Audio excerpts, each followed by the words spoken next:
And in 2003, giant surprise, the CDC filed the patent on coronavirus isolated from humans in violation, once again, of biological and chemical weapons treaties and laws that we have in the United States. And I'm very, very precise on this.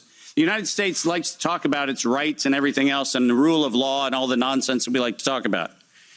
But we don't ratify treaties about, I don't know, defending humans.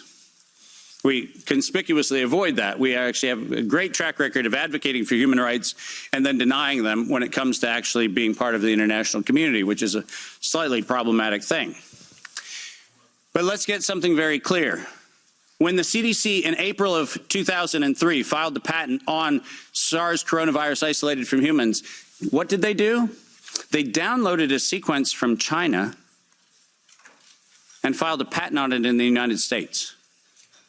Any of you familiar with biological and chemical weapons treaties knows that's a violation. That's a crime. That's not an innocent oops. That's a crime.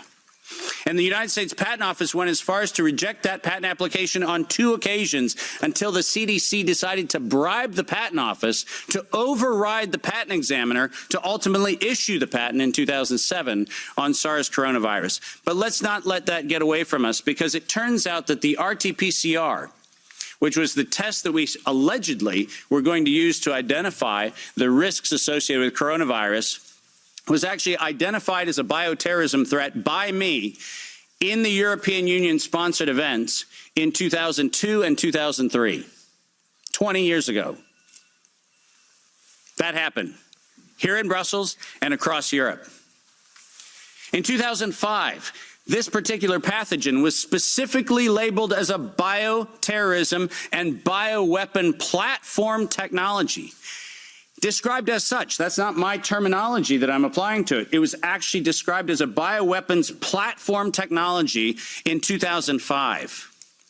And from 2005 onwards, it was actually a biowarfare enabling agent, its official classification from 2005 forward. I don't know if that sounds like public health to you. Does it? Biological warfare enabling technology. That feels like not public health. That feels like not medicine. That feels like a weapon designed to take out humanity. That's what it feels like. And it feels like that because that's exactly what it is. We have been lured into believing that EcoHealth Alliance and DARPA and all of these organizations are what we should be pointing to, but we've been specifically requested to ignore the facts that over $10 billion have been funneled through black operations through the check of Anthony Fauci and a side-by-side ledger where NIAID has a balance sheet and next to it is a biodefense balance sheet equivalent dollar-for-dollar matching that no one in the media talks about. And it's been going on since 2005. Our gain-of-function moratorium, the moratorium that was supposed to freeze any efforts to do gain-of-function research. Conveniently, in the fall of 2014, the University of North Carolina, Chapel Hill received a letter from NIAID saying that while the gain-of-function moratorium on coronavirus in vivo should be suspended, because their grants had already been funded, they received an exemption. Did you hear what I just said? A biological weapons lab facility at the University of North Carolina, Chapel Hill, received an exemption from the gain-of-function moratorium so that by 2016, we could publish the journal article that said, SARS coronavirus is poised for human emergence in 2016. And what, you might ask, Dave, was the coronavirus poised for human emergence? It was WIV1, Wuhan Institute of Virology Virus 1. Poised for human emergence in 2016 at the proceedings of the National Academy of Sciences, such that by the time we get to 2017 and 2018, the following phrase entered into common parlance among the community. There is going to be an accidental or intentional release of a respiratory pathogen. The operative word, obviously, in that phrase, the word release. Does that sound like leak? Does that sound like a bat and a pangolin went into a bar in the Wuhan market and hung out and had sex, and lo and behold, we got SARS-CoV-2? No. Accidental or intentional release of a respiratory pathogen was the terminology used, and 4 times in April of 2019, 7 months before the allegation of patient number 1, 4 patent applications of Moderna were modified to include the term accidental or intentional release of a respiratory pathogen as the justification for making a vaccine for a thing that did not exist. Keep going.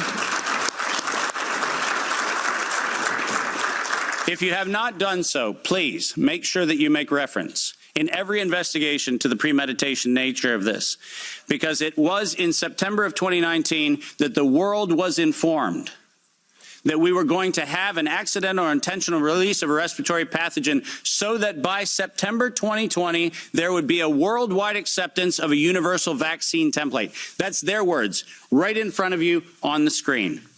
The intent was to get the world to accept a universal vaccine template, and the intent was to use coronavirus to get there.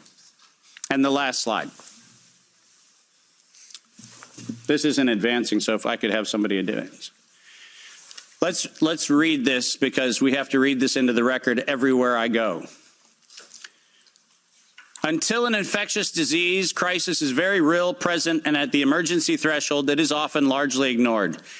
To sustain the funding base beyond the crisis, he said, we need to increase the public understanding for the need for medical countermeasures such as a pan-influenza or pan-coronavirus vaccine. A key driver is the media, and the economics will follow the hype. We need to use that hype to our advantage to get to the real issues.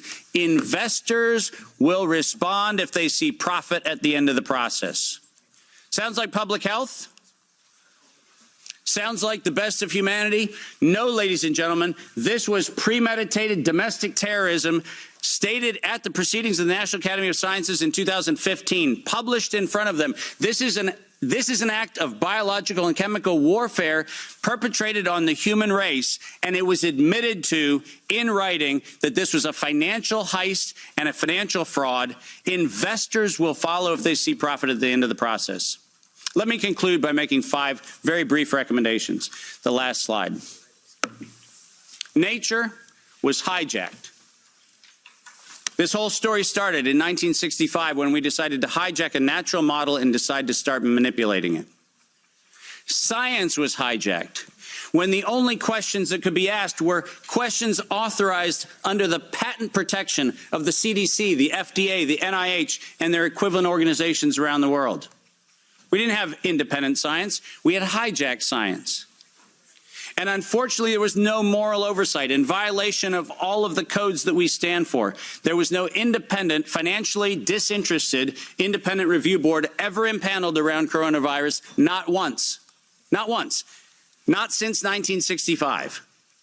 We do not have a single independent IRB ever impaneled around coronavirus. So morality was suspended for medical countermeasures. And ultimately, humanity was lost because we decided to allow it to happen. Our job today is to say, no more gain-of-function research, period. No more weaponization of nature, period. And most importantly, no more corporate patronage of science for their own self-interest unless they assume 100% product liability for every injury and every death that they maintain. Thank you very much.